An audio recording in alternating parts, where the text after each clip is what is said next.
नमस्कार मित्रांनो, मी आहे उपेंद्र। आपण नागपूर जिल्ह्यातील आदासा येथील गणपतीच्या दर्शनाला आलो आहे।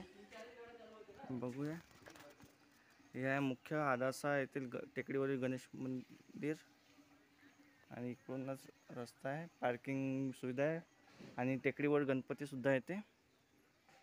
आणि इथे आहे समाधी, महाराजाची समाधी, मनोहरगिरी समाधी स्थळ आहे। इथे खूप सारे मंदिर आहे, आपण एक एक मंदिर बघूया। आणि छान दृश्य इथे आहे पर्यावरणाचं, टेकडीवर असल्यामुळे मस्त थंड वातावरणात चांगलं घुमायला मिळते। बघूया, आदासा गणपती देवस्थानामध्ये टेकडीवर विविध मंदिरे आहेत आणि समाधी सुद्धा आहे। यापैकी एक हे पाताळेश्वर मंदिर आणि हे समाधी स्थळ, समाधी मंदिर वेगवेगळी अशी आहे। आणि हे यज्ञ मंदिर आहे, इथे आदासा येथील यज्ञ मंदिर, इथे यज्ञ होत असते आणि मस्त चांगला एरिया आहे आणि मोठे इथे आदासा येथील टेकडीवरील गणपती मंदिर आहे। तर आपण एक एक मंदिराचं बघत असू। चला मग आपण त्र्यंबकेश्वर मंदिराला जाऊला।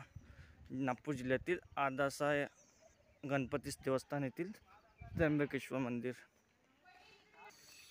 हे आहे नागपूर जिल्ह्यातील आदासा देवस्थान गणपती टेकडी येथील आदासा गणेश मंदिर, टेकडीवरील त्र्यंबकेश्वर मंदिर, एका बाजूला हनुमान मंदिर आहेत। तर चला आपण त्र्यंबकेश्वर मंदिरा आतील गाभाऱ्यात प्रवेश करूया।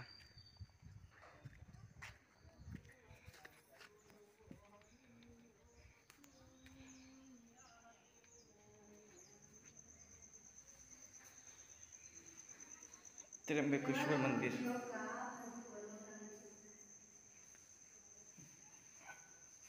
त्र्यंबकेश्वर मंदिर मधील मुख्य गाभारा।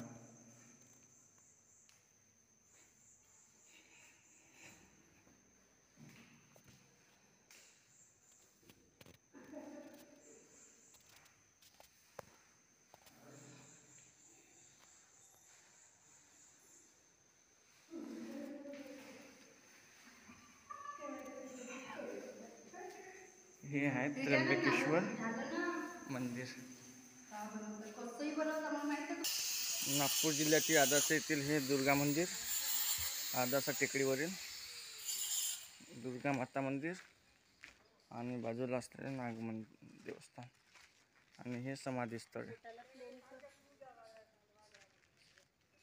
खूप मोठा परिसर हा आदासा क्षेत्रातील आहे। आदासा येथील जुने काल भैरवनाथाचे मंदिर तोडून नवीन कन्स्ट्रक्शन करत आहे। इथे जुने मंदिर होते त्याला तोडून नवीन डिझाईन करत आहे।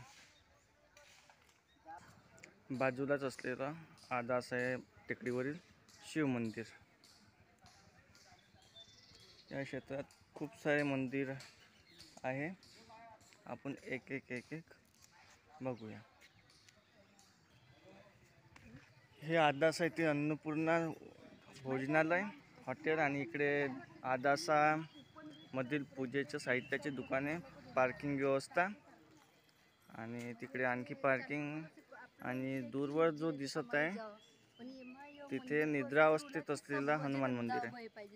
तर आपण अगोदर नागद्वारला भुयारी मार्ग गुफामध्ये जाऊया। हे आदासा येथील बालउद्यान आहे, आदासा जवळील बालउद्यान।